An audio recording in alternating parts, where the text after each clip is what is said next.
Kuwatsi, Opa, Bijou for my Anishinaabe family, and Yate Bene for my Danette in-laws. So welcome. Next slide.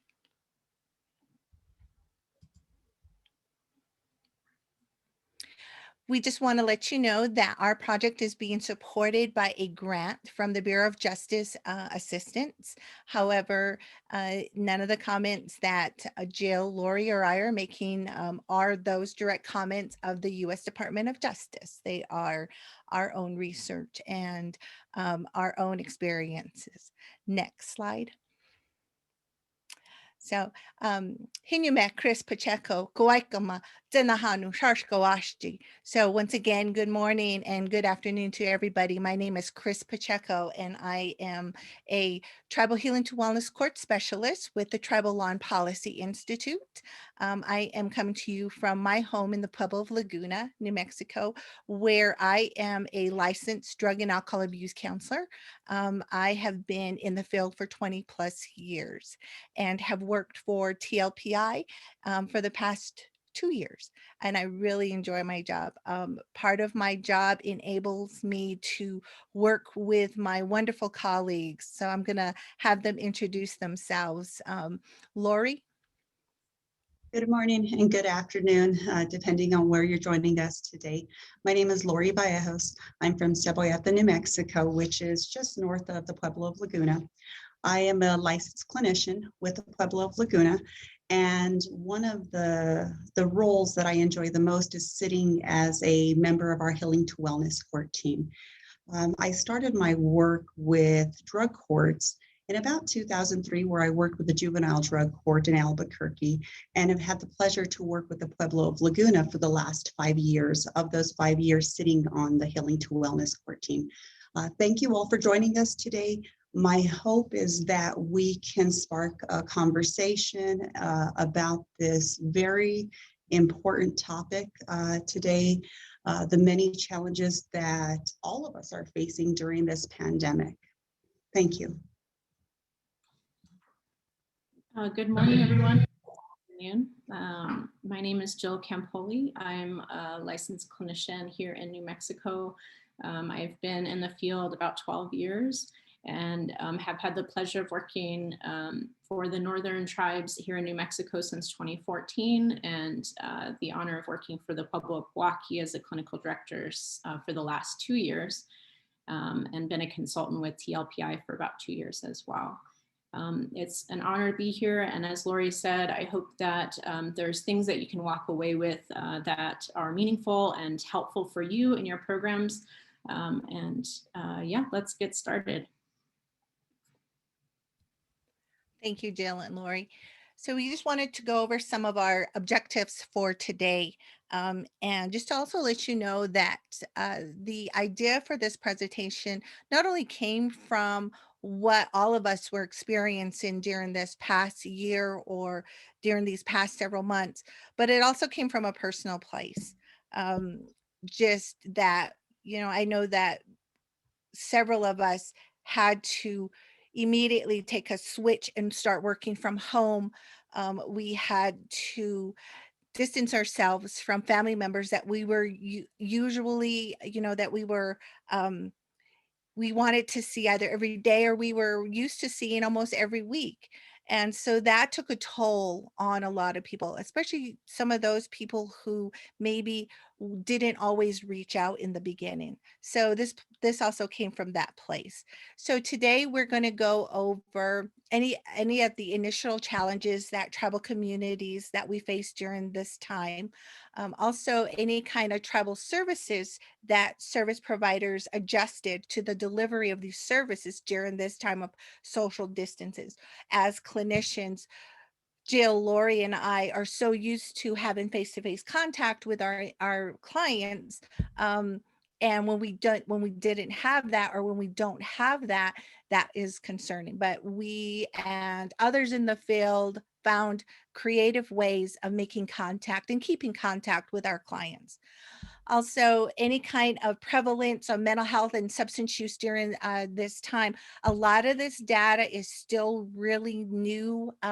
So it's not as solid as maybe in about a year or so. So, but we do have some anecdotal um, data as well. And Jill did a really good hunt for us and found a lot of really good statistics. So that'll be given today.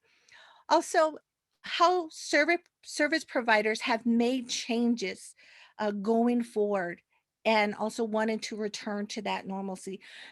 What's really nice is that there are some things that we learned how to do during this time that we are thinking, wow, this works. We might keep this as we go forward. So especially in healing to wellness courts. So these are some of these are our session objectives today, and we hope that you get a lot out of this session today. Next slide. So as much as all of us would like to begin to look forward and moving forward past this last 16 months, we need to go back and think about in the beginning.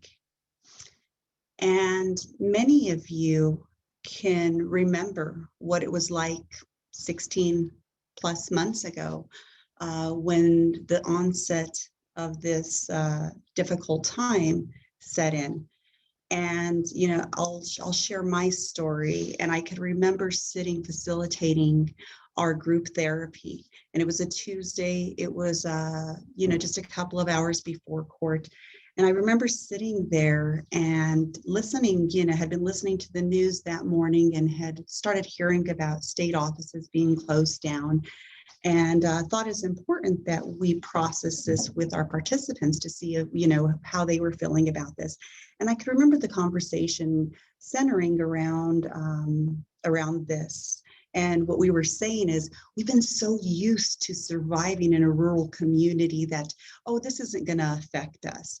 We can last for a whole month without going to the grocery store because that's how we were raised. We'll find something in the pantry. There's always our relatives down the road that if we're missing, if we don't have any bread, let's just go down the road. Let's make some bread. Let's, we'll be all right. And I remember us just thinking that this is just going to pass. This isn't going to hit us. And by Thursday, when the next group therapy session that we were all supposed to meet, all tribal offices had been closed down. So it happened that quick. And I remember calling participants saying, we're not going to meet for group. Please don't show up for your individual session. And there was some shock. There was a shock that went over all of us, and throughout this presentation, as we were talking about what we were going to talk about today, we're going to talk about not only participants, but for you as providers, community as a whole, and what that has done to tribal communities. So this shockwave hit everyone. And it took us some time to figure out how we were going to respond to this pandemic that was sweeping over the nation. There was an implementation of emergency operations within tribal communities.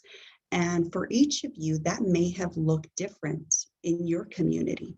So those emergency operations could be orders saying, we're not to gather. You're not to leave your house. This could mean lockdowns of the community, which might mean that there was checkpoints within your community, making sure people were not coming into the community or people weren't leaving for unnecessary business. PPEs, safety measures. There was a whole list for some of you that had to read your executive orders from your governors or your tribal leadership. That could be pages and pages on these emergency operations. And for many of your tribal communities, specialized groups were put together for this specific reason in order to protect the community. As I mentioned, there was a shutdown of tribal offices and services. So for many of our participants, for the community members, services that were once necessary were no longer available. People weren't able to go to tribal offices to access tribal ID cards, enrollment offices, behavioral health services, food assistance. All of these things were shut down, and they were shut down abruptly, which really impacted people. There was a learning curve for all of us. If any of you can remember what it was like in those first weeks and months of trying to navigate online resources for how are we going to connect with our participants? How are we going to do it? For those of you who weren't familiar with telehealth, we had to learn, how do we reach our clients? How do we stay connected as a team? Right? Do you remember having to get on and at us team members who should be pretty savvy with technologies? Do you remember saying, "You're on mute"? You're on mute, right? And all of us were trying to navigate these services in addition to teach our participants how they can connect with us. So this was especially challenging, especially in rural and tribal communities where we had the additional challenges of internet.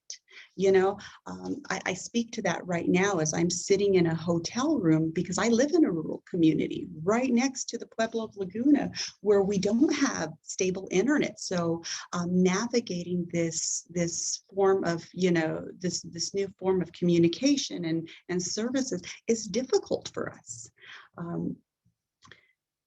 Many people within our communities don't have access to internet. They may not have a cell phone that has service in the areas because of the rural area. Landlines, some people don't have these. So it was a learning curve for all of this. And we had many challenges that took us months. And that's, at this point, some of us are still having to navigate that. And the last thing that really hit us hard within tribal communities is traditional ceremonies and gatherings were not allowed. Going back to those executive orders and the emergency operations that were put in place, is traditional ceremonies were stopped. For many of our programs, traditional ceremonies are built into our programs. And for those that are not required as part of for participants, there's still a huge piece of who our participants are and how that relates to their sobriety. So when these were stopped abruptly, people weren't able to meet. They weren't able to connect with one another. And one of the things that we talk about in recovery is the connection with one another is so important. And what did this do to Native people to not be able to do this? Next slide. Now we moved on to opportunity. As I'm going to talk about this slide, I'm going to talk about this, as I mentioned, not only for participants, but for a community as whole. Because really, during these last 16 months, we've been serving everyone. And it's important for us to look at this, as Chris mentioned, as we were talking about this topic today, there's many reasons why we chose that, not just from our observations from a clinical standpoint, but just our observations to the community as a whole. So during this time, everyone was encouraged to social distance. And that social distancing was from family, from community. Our way of connecting with one another changed drastically. I'm a hugger. I like to see people. I like to go in and sit right next to each other. How are you doing? How are things going? That was impossible. We started doing things like virtual hugs, right? And we became real savvy with this new language of this online connection.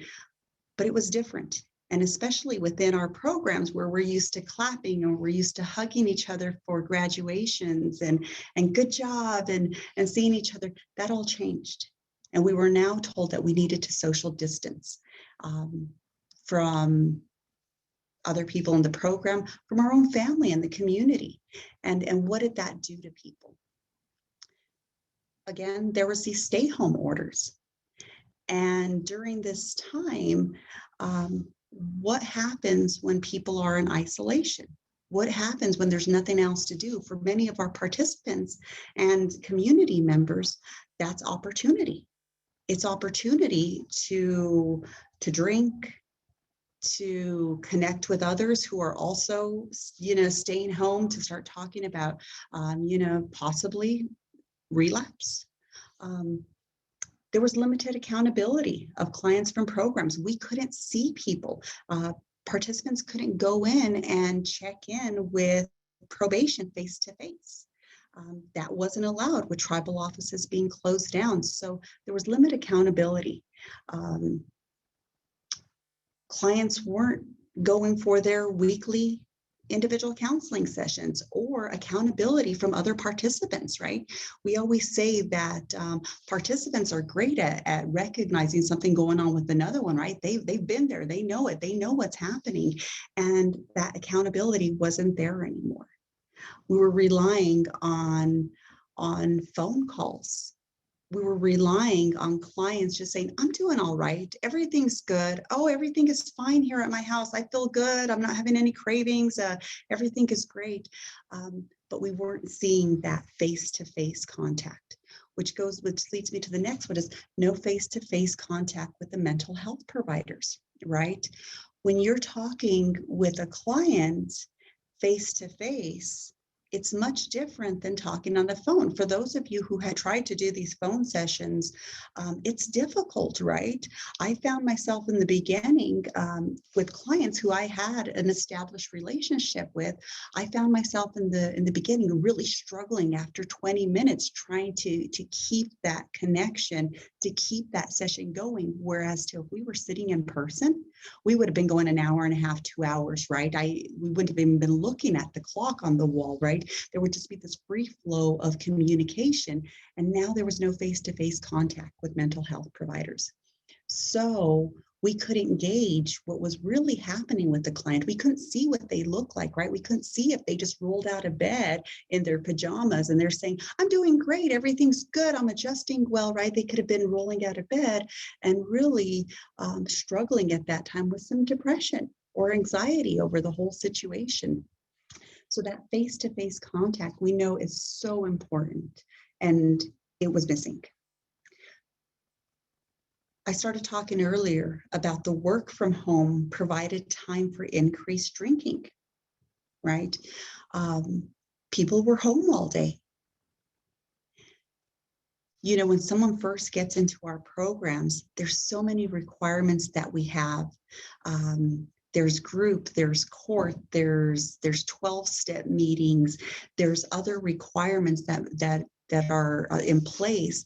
And now, because of our executive orders, you had to stay at home.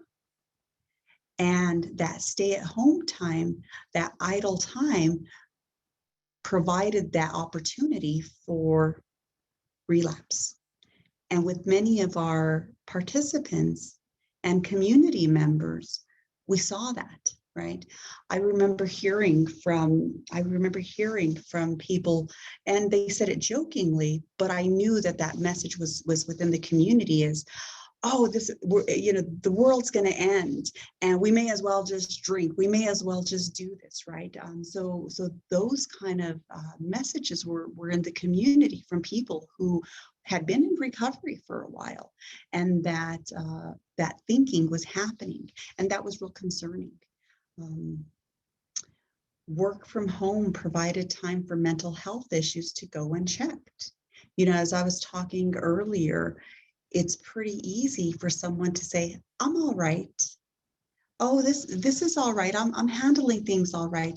No, I feel good. I'm getting up. I'm working around the house.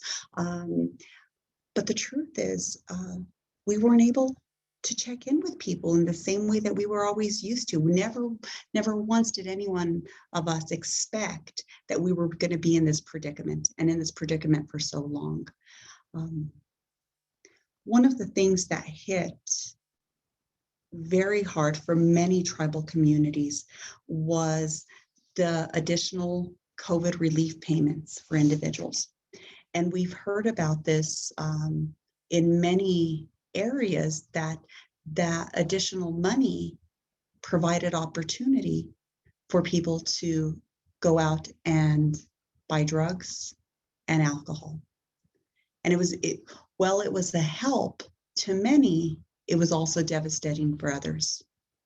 Um, we saw we saw rates of meth use, heroin, fentanyl, alcohol. We saw that increase for many individuals, and even to the point where overdoses and deaths happened because of the additional money that was available, and people being able to access their drug of choice or other drugs of choice that were available if their own drug of choice wasn't. So, while it was a blessing to some, it was also devastating for others to have that additional money. Um, and the last thing that we saw was that there was additional stress from children and adults always together. So I'm a mother. I remember how challenging it was in the beginning to navigate the virtual learning for my children. I have two kids, and I had one in high school and one in elementary, and I was working from home, and it was stressful. It was so stressful for many of us, and I wasn't battling the disease of addiction, trying to stay sober during this time. And I could remember at 3:30 in the afternoon, when it was time for them to log off, there was just this relief. And I was like, oh my gosh, we're finally done for the day, right? And it was stressful. And because we were always together, and I had one kid in one room, and the other, and I had a little workspace in another, and I was trying to, I was sitting outside my house, sometimes in my car. That was my office space, and it was stressful. And for our participants, we heard the same thing. For many of these people, it might, they might have been early in their recovery, and all of a sudden now they are trying to be a teacher and being the cook for lunch. I had one person laugh and tell me, saying her kids would say, lunch lady, what are we having for lunch today? And it was stressful as she was trying to navigate her own things, right? Trying to navigate her program requirements, and trying to figure out, what she was going to do with her employment, and trying to make sure her kids are doing their assignments, and what that was like. So there was an additional stressor. There was a lot of additional stressors that were put on people, always being together. For other people, for some of you that have worked in family dependency courts, when reunification has just happened, and then all of a sudden this pandemic hit, now you're trying to get the skills needed for reunification and the parenting and sobriety and all of these things that are happening. And it just happened so quickly. There was no transition into this. And some of the support services that would normally have been in place were not able to happen because of these restrictions of the social distancing. Jill and Chris, do you have anything to add from your experiences, maybe from the shock point to the opportunity that I was talking about? Yeah, totally agree with you, Lori. And I think as a clinician and as a mental health provider, I've seen it played out in some of the commercials during the pandemic, with the you're dressed up from the waist up, but maybe you have pajama pants on the bottom, or you can just not have your camera on. And for us as clinicians, part of what we look at is the client as a whole. and we ask and we look and we say, are they appropriately dressed? Are they appropriately groomed? Um, and how are they presenting themselves? And we couldn't do that because we didn't have them walking into our offices, or and there's just kind of this play on, oh, I can just roll out of bed and get to my computer and I'll start working, and everything will be okay. As someone who has worked from home prior to my working with TLPI, and now since I've worked with TLPI, since 2019, it takes a little bit of effort to kind of get in that mindset of getting up, getting dressed, getting showered. Um, Sometimes my family would be amazed, like, wow, you're all made up and you're just still working from home. You have had to get into that rhythm of doing it, and for some people that was very hard to do, because missing going into that office setting, seeing the receptionist, or the ability to maybe walk down the hallway and chat with someone, chat with a coworker, or to do a quick case, debrief or something. That was not available to us. So it wasn't just our participants, but for us as professionals, for us who are in the field, we missed those kind of things, that routine, even though it was very much like, oh, it's Monday. Okay, I gotta go into the office. Those opportunities were missed. So, Jill, anything else? Yeah, just to jump off what you said, Chris, so often with the team for a healing to wellness court, we're really trying to get people to learn how to do their routine, come to their groups, see their therapists, check in with probation, do some 12 steps. And similar to us, we as providers and team members had a huge adjustment.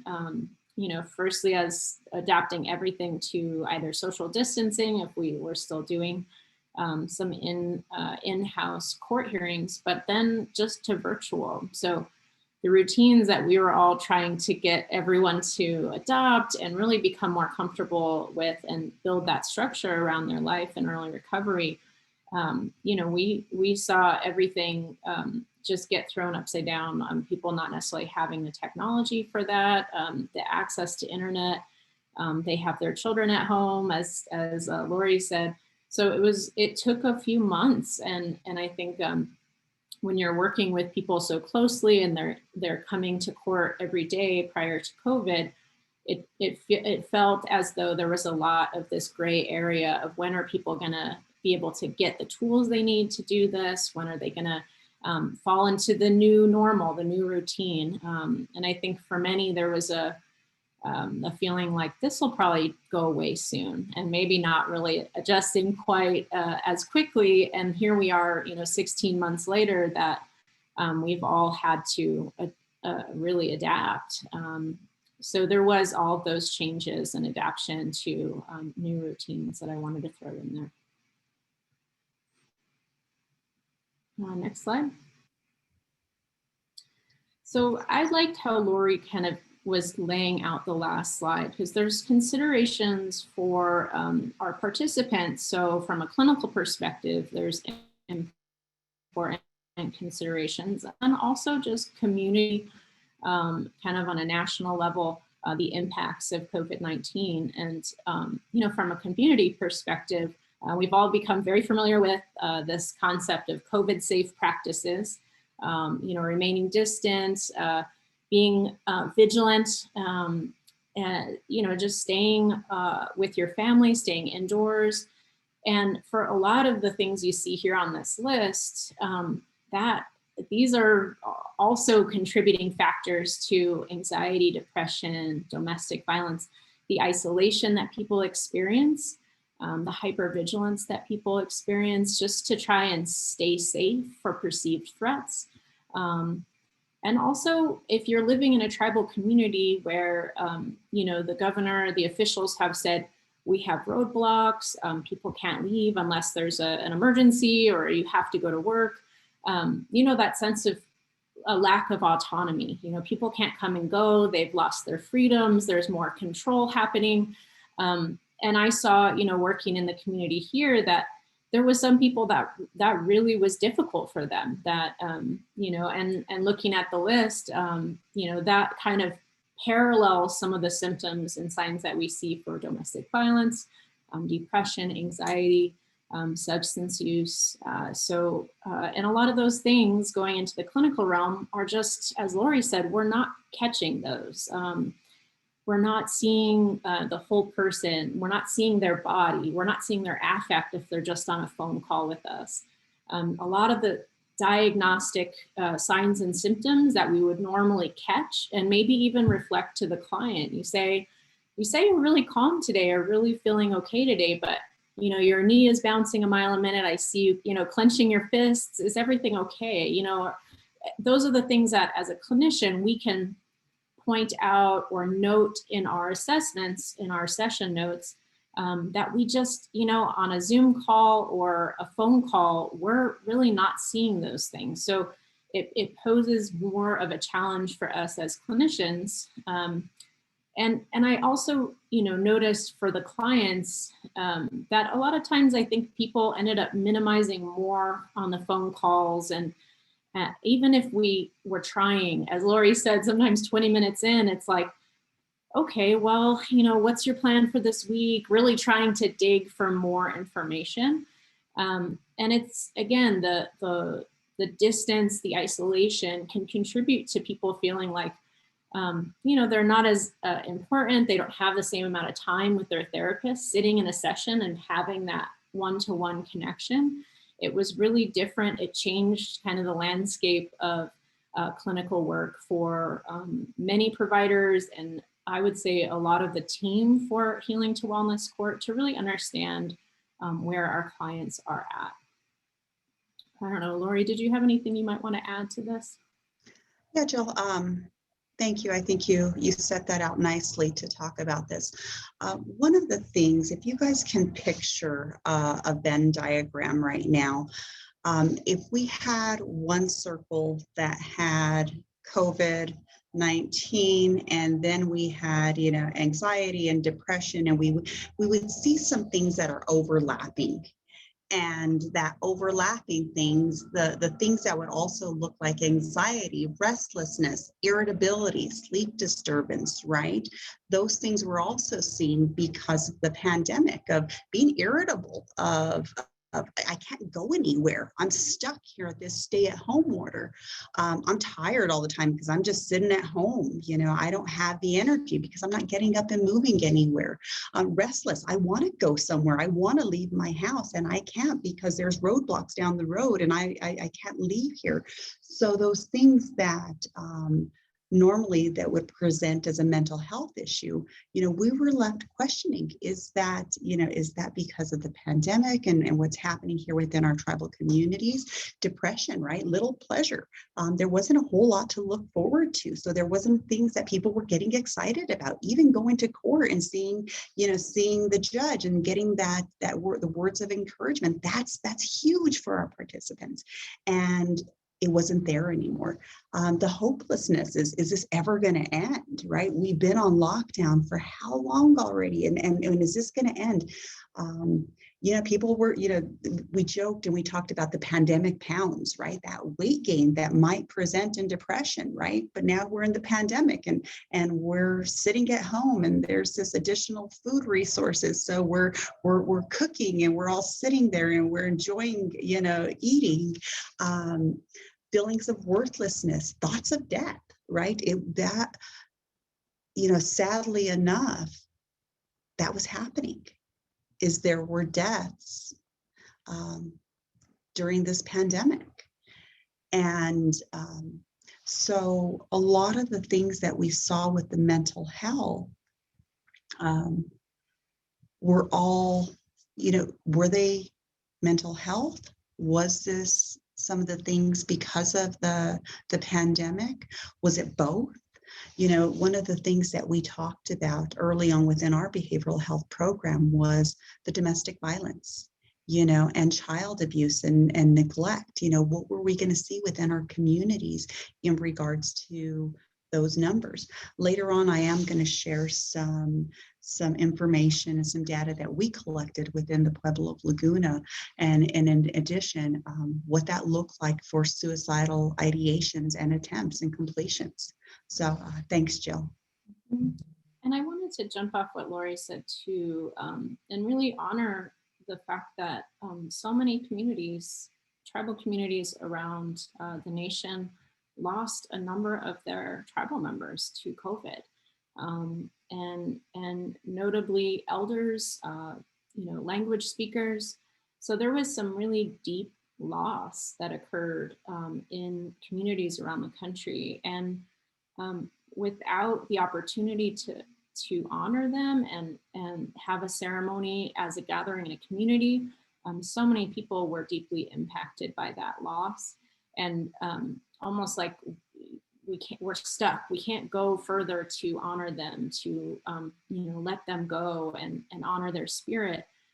There's so many communities that were kind of frozen in that lack of loss, lack of like honoring the loss and having a ceremony for that. So I wanted to add that too, because there is a lot to honor in the amount of loss that communities have experienced around the country. Next slide.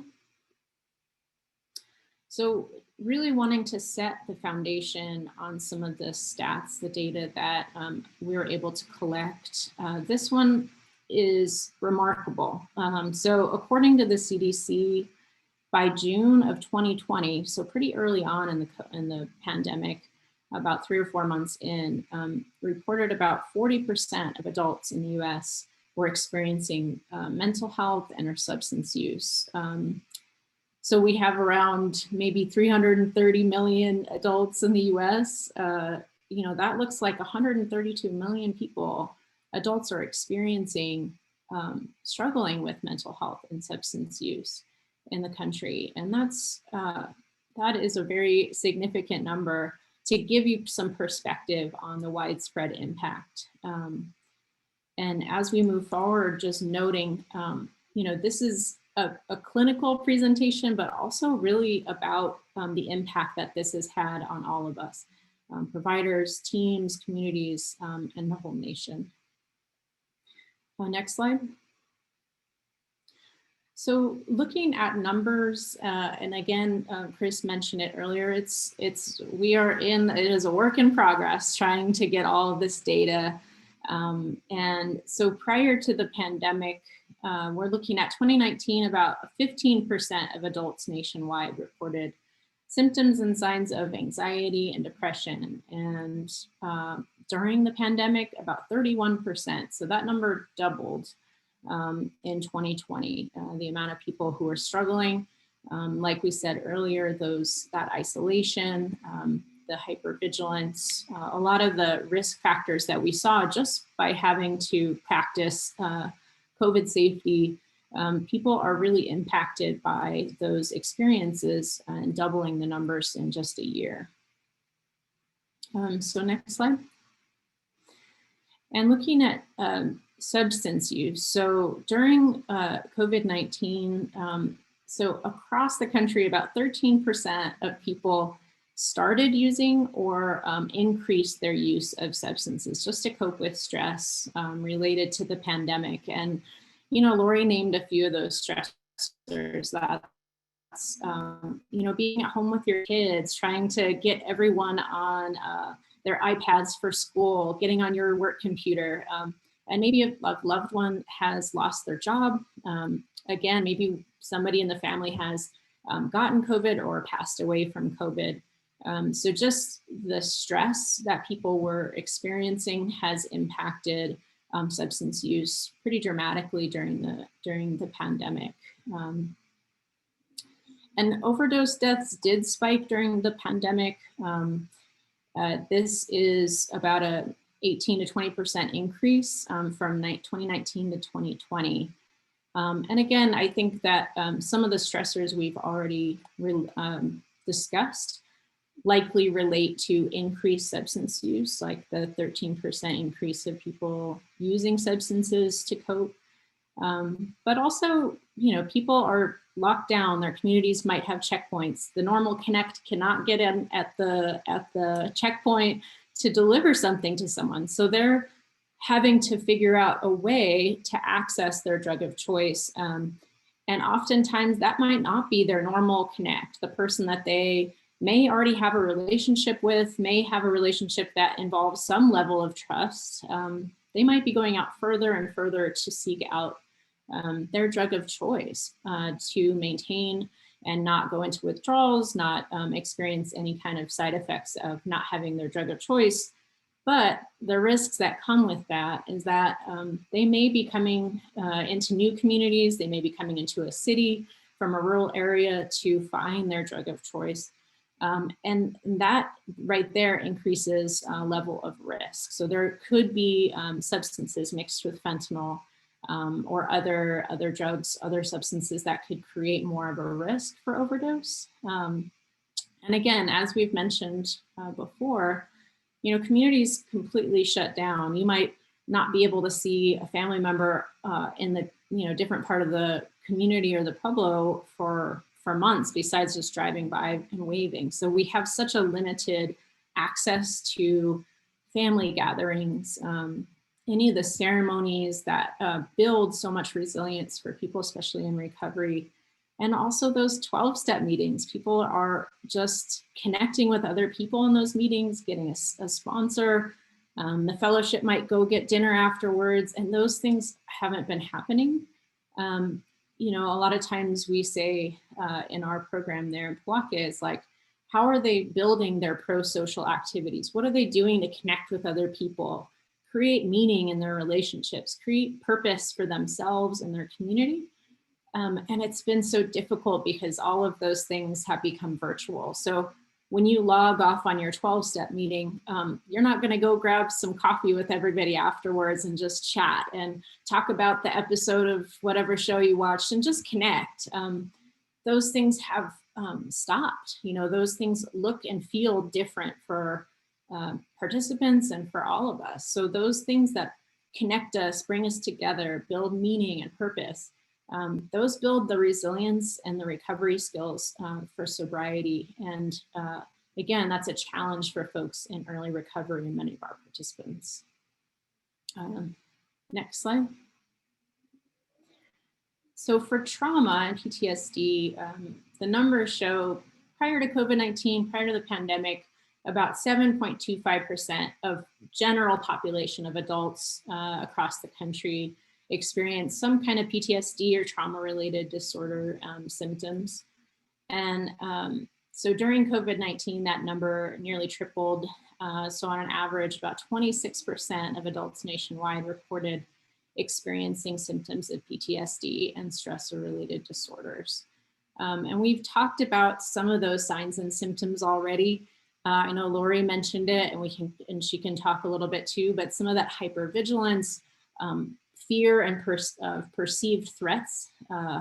When you have PTSD, oftentimes you're perceiving everything else to be a threat, even if it isn't. So when people come out and they have double masks and they're going to the store and they have to get groceries, your heart rate is up. You're experiencing some symptoms of PTSD. You're hypervigilant. You're afraid. You're avoiding places that might be high contact. And some of that is because of the COVID safe practices. And some of that is because we're really deeply impacted by the risk and the experience of living through a pandemic. Lori, did you have anything that you wanted to add? No, Jill, I think you covered that perfect. Thanks. Yeah, next slide, please. So to look at the Native communities around the country, prior to COVID-19, on average, Native folks had about a 16% lifetime prevalence of PTSD and other stressor-related disorders. And as we know, data can be difficult to collect, in real time, and also just data sovereignty. There's important things that communities want to be able to evaluate before any data is released. So we don't have a ton of data right now around what that might look like for Native communities in relation to trauma. But if we compare that to kind of the nationwide trends, we could see, close to a 60% rate of PTSD or stressor-related disorders in Native communities just due to this pandemic. And again, that might relate to being on lockdown, losing a job, seeing many loved ones pass away due to COVID and not being able to honor or be with them at their bedside. Again, hopefully we can get some data soon, but these numbers hopefully can paint a better picture of what our participants have been going through.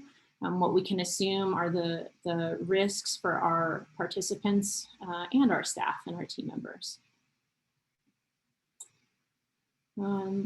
Next slide. So suicide risks, as we talked about earlier, some of the contributing factors that we're looking at can really increase the risks. So before COVID, CDC states that suicide is already the 10th leading cause of death overall, and about 48,000 people were reported during that time in 2018. And so between 1999 and 2018, almost a 20-year span, the suicide rate increased in the country by 33% for the general population. But really notable that women in the Native community, their suicide rates increased about 139% during that time, over 20 years. And for Native men, 71%. So that, in all, that shows that suicide rates among Native communities is on average about 3.5 times higher than any other racial group or ethnic group. So when we're looking at COVID-19 being isolated, we are recognizing that the risk factors for an already, high number in the Native community we could see those rates drastically increase during this time. And that, again, like it says here, loss of loved ones, that we're not getting out to be able to see people, gather with families, practice ceremony, and there could be just fear around health or medical concerns, any economic hardship and isolation of, the individual or the families. And Lori, did you have any info? Did you have some updates or data that you wanted to give us? I do, Jill. So Jill, thank you for presenting that on a national level and giving us those numbers. Very disheartening for many of those. During the past year, within the Pueblo of Laguna, we were hit hard. And we saw, as Jill mentioned, the community as a whole, but as a program, we saw the toll that it takes on providers, doing all the work within the community. So we started looking at our numbers, and we thought it important to look at the same time period. So I'm going to give you some numbers that we gathered. And there is about a 3-month overlap in these times that we compared, but we did it for the sake of having the same time frame. So we looked at March 2019 through May of 2020. And then we also looked at March of 2020 through May of 2021. And this is what we found. When we looked at alcohol and drug referrals, for 2019-2020, we had 72 referrals. Same time frame, 2020 to 2021, we had 221. Domestic violence referrals, 2019-2020, we had 23. Same time frame, 2020-2021, 92. So there again, it speaks to our concern going into this pandemic is what's our domestic violence going to look like as people are now staying together all the time? Child abuse reports. The first was 237 for 2019. The next year that we compared was 271. Elder abuse reports, it jumped from 31 in the year prior to COVID to 81 during the pandemic. Our on-call crisis response, and that on-call was both, it was mental health, substance use, child abuse cases. Our overall on-call response jumped from 72 to 185 during the past year. I can vouch for those because I go on call typically every other week, every third week, as if it's a good time period. So we're out there. It's not uncommon for us to be called out every night, sometimes multiple times, to respond to these on-call crises during this last year, during the pandemic. The disheartening one for me is the next one when we look at the suicide ideation or attempts. 2019 to 2020, we had 26. March 20th through May 2021, 146. And I just want to speak a little bit to that, in that as a program, we had to talk about what is our procedure, how are we going to handle when someone says, I'm having thoughts of suicide. We need to take everything serious and ensure that this person is receiving the help that they need. If they're under the influence, we can't just say, oh, let them dry out, which some people, we've heard that before. Oh, they'll be all right. They're just drinking. That's just drunk talk, or they're just high. They'll be all right. Just and they're not. We need to ensure that they're getting the mental health services that they need right there to ensure that person's remain alive and not follow through with suicide. And then another one that we saw within our tribal community was, and I think, Jill, thank you for bringing up the issue earlier about when people are not able to access their drug of choice, what are they going to do next in order to get high or to get some kind of effect from something? Hand sanitizer.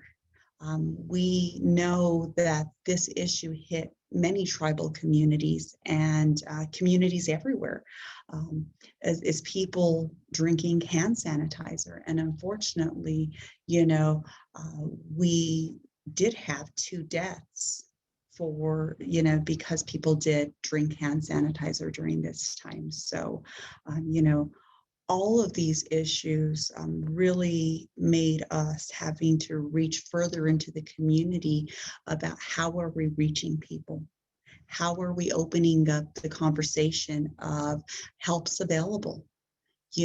What do we do to offer services to reach everyone during this time?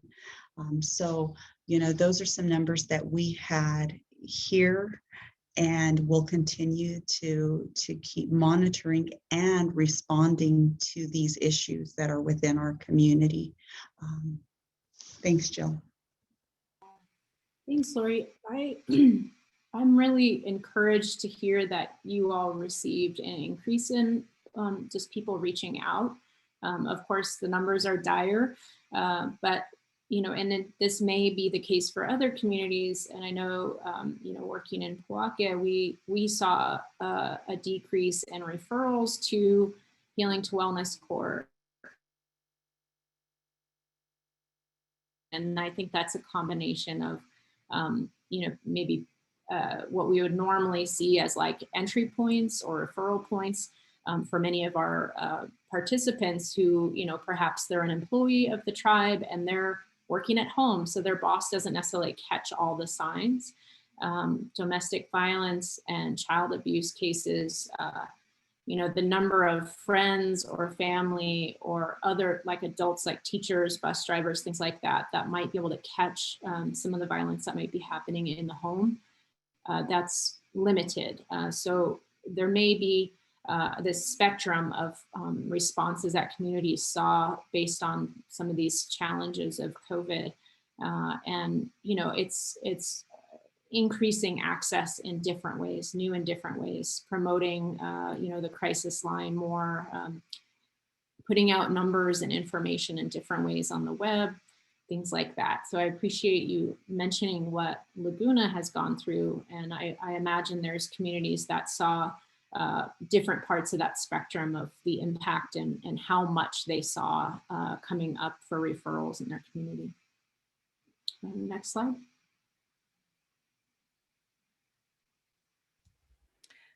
Thank you, Jill, and thank you, Lori, for that, those statistics and that conversation. That's a hard conversation to have.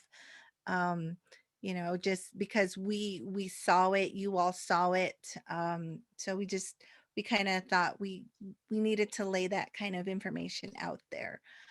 So there's those statistics that Jill presented and some of the statistics that Lori also presented. But, you know, we all know that there are things that we really see, what we saw in the real world, what we really saw. And so as someone who does training and technical assistance and has the opportunity to speak to other tribal communities, um, they were also noting there was an increase in meth use and an increase in meth related issues, those being you know, some violence that goes along with the meth, some illnesses, possible child abuse reports. So there was an increase in meth that I was hearing from other communities. Um, Also an increase in alcohol consumption. We noted that there were opportunities for individuals to drink. You know, if I gotta log on to the computer, you know, nobody has to see me. I just have to make sure that I get my work done, or so there's that no accountability. Uh, in New Mexico, as things were opening up and then closing down because the cases of COVID were increasing, uh, there were reports of long lines at liquor stores. And not just, you know, buying a bottle or a 6-pack or a 12-pack. People were loading up, stocking up on large quantities of alcohol. And when you have those large quantities of alcohol in your home, you know, and you don't have to get up and go to work, or you don't have to go into an office, the opportunity to day drink, or the opportunity to over consume the night before, because you don't have to go into an office. Or you, if you're a Healing and Wellness Corps participant, you don't have to go in and see the probation officer or the coordinator or the case manager. You just have to zoom up and put some water on your face and, you know, kind of comb your hair and make sure you look presentable. So there was definitely an increase in alcohol consumption.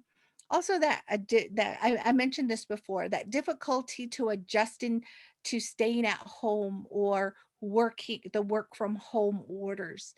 Um, when I first started working from home for TLPI in 2019, I had a prior experience of working from home, so I knew what to do. I knew what to expect. But I missed that office kind of atmosphere. I missed walking into the office in the morning and seeing the administrative assistant and catching up with her. Okay, what does the week look like? What does the day look like? I missed being able to walk down the hallway and, you know, say good morning to everybody and catch up with Lori, because, you know, I worked with Lori and sitting and talking about, you know, okay, what's going on in wellness court. I even missed going to council meetings when I had to go to tribal council meetings and present about budget issues. So there was this difficulty in adjusting. One, of just even the social atmosphere of going into the office, of seeing your coworkers, but then also having that, we talked about it, having that routine of getting your computer turned on, answering emails, having your door open, things like that. Those things were also missed, getting into that routine. Um, Also, we saw, as Lori has mentioned, and also Jill has mentioned, and it happened here on our tribal lands, were roadblocks and these stay-at-home orders, and limit the number of individuals gathering at your home. It went from 0 to maybe 5, and it was really advocated that you only associate with those individuals who are within your bubble, people who you normally associate it with, who you have constant contact with, things like that. So what also happened during this time was this telling on one another. I saw 5 trucks over at Lori's house, and I know that those trucks had different license plates on them. So I know that she's inviting people from other states, what's going to happen, and then nothing happens. And then someone does something similar, and then they get, you know, scolded, or they're coming through the checkpoint be after hours and they get scolded.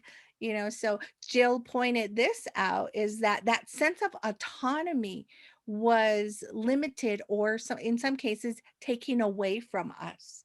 And we also saw that on the national level. We saw, people getting into fist fights in grocery stores because they were not wearing their masks. It still unfortunately continues now as we're coming out of this. People who are not getting vaccinated, is also another issue. And we also have to remember that as tribal communities, there are some tribal communities and some tribal people who did not have the best experience with the medical profession or the medical um, clinic or hospital within their community. So there is some concern, there is some resistance of some individuals, some of our older individuals, of getting vaccinated. And yet we are trying to return to normal. And yet we also have to understand that those things happen. And this may be part of their resistance of getting vaccinated. So we saw those things happen in our communities. Also, there was this fear, and Lori and Jill have noticed it, or have noted it before. This fear of, going into a large city or a larger community, because in your bubble what you're doing, but you don't know about that other person. So there's that hypervigilance. Um, I was telling Lori about taking my parents out. I have elderly parents. My dad is 83 and my mom is 78. So I do a lot of things for them. So as we're going through the grocery store in the height of the pandemic, when we could once a week, um, wiping everything down for my mom, making sure following her like I was, like I was following my son when he was little, wiping off everything, making sure that she didn't come into contact with somebody, or making sure that, if we didn't have to go somewhere, that I would either go or that we just didn't go at all. So there was this fear, this change in our normal routine, and then also this kind of fear of them just coming into contact with someone who's not being as safe as we were. So those were, kind of some of the real kind of themes that we were going through, which are displayed in some of the statistics that Lori and Jill talked about. Next slide.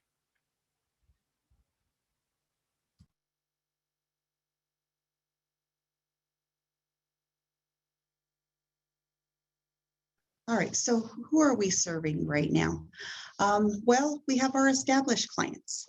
Some of the participants that were in our program at the onset of this pandemic, we continued serving them.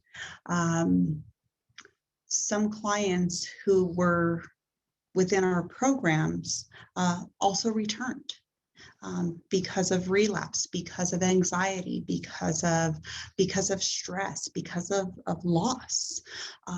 So we continue to serve them. But during this time, we also saw, as I mentioned earlier, we saw an increase of extending our services to other people in the community. Children. Children had a difficult time adjusting to this new normal. They weren't allowed to be in school. They weren't allowed to connect with other kids and play. So we saw an increase of issues presenting with kids being withdrawn, not doing well in school. Referrals from the school saying, you know, they're not logging on, or they're getting on and then they're just shutting down their computer. They're not turning in work. We saw serving kids who had lost family members and who were having difficult time with the changes that were happening. Elders, I can't count how many times I got a call from one of the elders in the community and they just wanted to talk. Because now, as much as we were trying to protect them and to keep them safe, because we needed to protect our elders, they were lonely. They couldn't go to the senior center anymore. They couldn't sit there and play bingo together and go get their lunch together and talk with their friends. And they couldn't go to the casino where they used to see some of their friends. Those were shut down, right? So the elders, they were lonely and they wanted someone to talk with. And so, I can remember many days there was, a couple that I would talk to frequently, and they would tell me, we would talk about their dog. We would talk about what they had for lunch. We would talk about the grandkids calling them and talking with them. And it was someone's birthday and they were able to, anything. And they just wanted to talk. They were sad. They missed connecting with people. They missed going to the traditional ceremonies. We would talk about, it's a feast day and I should be there in the plaza right now. And we would be watching, the dances happening and we would be going to my cousin's house to go eat. And so the elders were really missing that connection. So we saw an increase in services to our elders. Tribal employees and other professionals. I don't know that we were expecting the rise in numbers from our colleagues and other professionals saying, this is hard for me too. And in the fields that we work in, we're expected to, we have it together, right? We're the ones that are supposed to be well, that's the expectation. But this was a time when people were not well all the time. And people were saying, I need help. And that was a good thing that people were reaching out, because in order for them to go back out in the community and to go help, they needed help and they needed to rejuvenate themselves. They needed to fill their cup up again with water in order for them to go provide services for others. So we saw an increase in services to other professionals and referrals for other tribal employees. And the community as a whole. The community needed us in ways that were beyond our tradition, what we would have figured were our normal roles. For many of us, that may have been working the vaccine pods, registration. I think Chris came by one day and I said, hi, Chris. And I was there at the vaccine pod and I was scripting the vaccine cards. And that was my job that day. And, at any given moment, we were told, Lori, you need to be here. Lori, you're going to be you're on food distribution today. And there's a house that is in a quarantine and they need supplies. They need food. You need to do their shopping, right? So we were serving the community as a whole. And, it really spread us in areas that weren't familiar with us, but we adapted to those. Next slide. And now we look at how are we responding? Throughout this whole presentation, we've been talking about there's been an increased mental health services.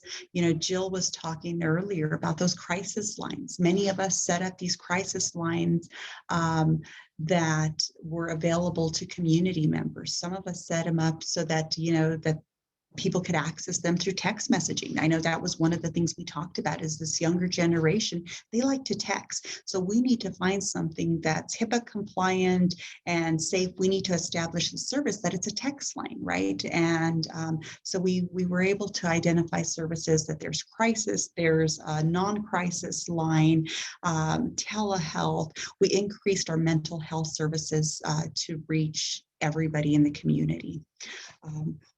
Like we talked about, we used virtual platforms, other media sources. We were sending out things either through Facebook pages or tribal email alerts. We accessed the media sources that we knew that people were going to be listening to. Right. We collaborated with other tribal programs. That could be, as I was mentioning earlier, food distribution, right? We collaborated with other community health and wellness programs, with probation, with nursing, the state department, as we were looking at vaccine pods. We collaborated to ensure that we were reaching everybody in the community.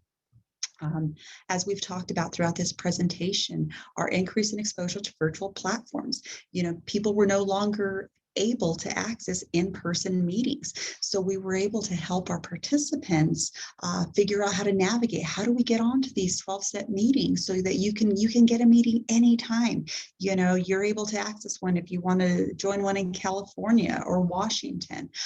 There's always going to be a meeting. There's always going to be support at any time that you're needing it, which was really important during this pandemic. Many of us were leading by example with our own vaccinations and following these executive orders. At any given point, if you walk into behavioral health in Laguna, we're with the KN95 masks on, right? We're with gloves on when that was necessary. We were the first ones, once it became available to us to get our vaccinations, saying, yes, we trust this. And it is important, it is imperative that we keep the community safe. We need to ensure that we have our vaccinations so that we can go out and serve the community and minimize that risk of exposure or any more exposure in the community. And like many of you, our job duties changed. We no longer just went into the office, and I say just, and that's really not, I'm not doing it justice there, but we didn't go into the office and wait for our 8 o'clock appointment and then our 9 o'clock appointment. And then we transitioned to group and to court. That was no longer.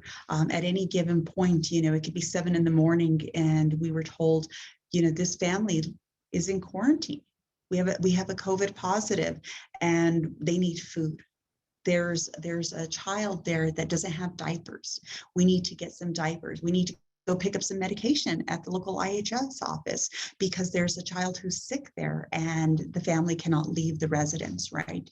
So we had to adjust to the needs of our community in addition to our normal healing to wellness core responsibilities that we do. So Jill, Chris, I know we have about 5 minutes left. Do you have anything to add? No, Lori, I think that was great. All right, next slide. So as I mentioned, I know we only have a couple of minutes left, but we are open to some questions. Some of the ones that we specifically were thinking is, what are the challenges that you are seeing within your community right now?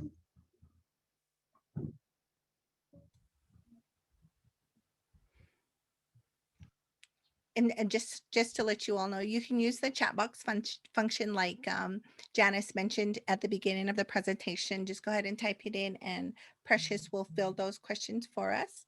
But then also not only the challenges that you're seeing, but what are some of the ways that you may, or some of the adjustments that you made in the community that you are going to keep?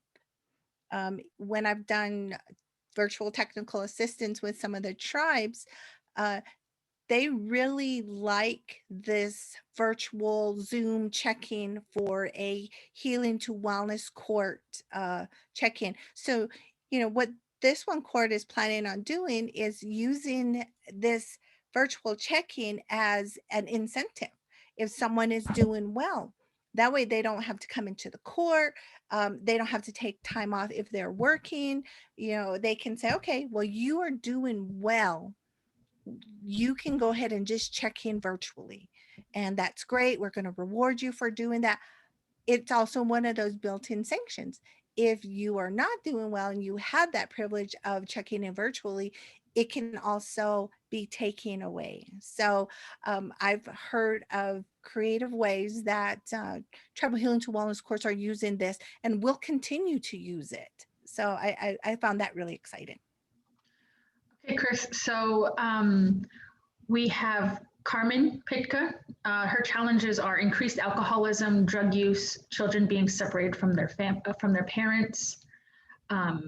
Carol Justice says challenges, all that you've described. Somebody said misinformation being taken as truth. Right.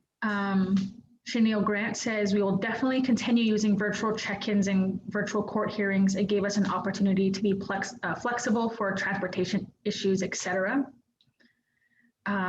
Josh Heath, current challenges are low vaccination rates among our clients using quarantine as an excuse to avoid UAs. And Carmen asks, what would you recommend to build that trust with behavioral health clinicians? People need healing and wellness in our tribal communities. I'm going to defer to Lori and Jill because they're our active clinicians on how to build that trust. I can jump in and say, the community that I've worked for during the pandemic, the Pueblo, they really increased their they have a weekly tribal member briefing so that tribal members can get updates on executive orders, things like that. And I'll make myself available. I'll be on the call. I'll be present. I think visibility and just seeing consistency is really important for that trust building. We're also just putting out trainings to the community, mental health, first aid, things that just sort of build that the feeling that we are a resource, that we are people that you can come to. Might not need it now, but maybe your family member or you in the future might come to us. But just visibility, increasing access, I think that's really important. And, even if you don't say anything, just being there for different online for different community events, trainings, things like that is really important. I think we have time for one more question. Did others have incentives for community members that received vaccinations?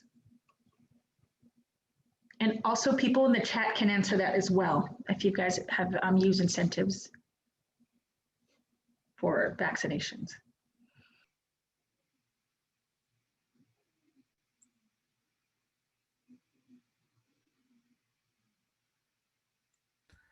I don't think here at the Pueblo of Laguna, Lori, was the tribal administration offering any kind of incentives? I know one of the things that they did was make it just so available. That's one of the things that I know the Pueblo of Laguna did was there was a shot clinic or shot vaccination pod every week. Yes, so there was they were readily available, which was really a blessing in the community. I did see one of the programs, the sports and wellness department offered incentives when the kids' vaccines became available. They offered them some kind of sports package with equipment for kids getting their vaccine. In addition, of course, to more recently with the teaming up of the state of New Mexico as those incentives became available. But I did see the Pueblo, the sports and wellness get on that a little bit sooner, which was really neat. The kids were pretty excited to get some sports equipment to go out and play with. That was, I believe that was the only department that I saw offering that And a few folks had answered that questions. Some gave 20 hours of credit toward community service requirement. They started, the Shoshone Bannock started a vaccine lottery and gave out gift cards of $50 for vaccinations. And $10 in enterprise money for testing, communities providing free transportation to the clinic, and the local tribal healthcare provider offered lottery prizes. And a challenge that a community has seen is the HIPAA restrictions make it difficult for service providers to provide services. It's difficult just to enter into a home without knowing the household is COVID free, because the clinic wouldn't notify providers which households were in quarantine. Yeah, those are some really, really great ideas there, everybody. Thank you. Next slide. So we want to thank you all for joining us this morning and participating with us. Here's our contact information. Should you need any additional information or should you need anything from any of us? So this is Jill's information and Lori's, and I can also be reached through the wellness courts on our TLPI website. Next slide.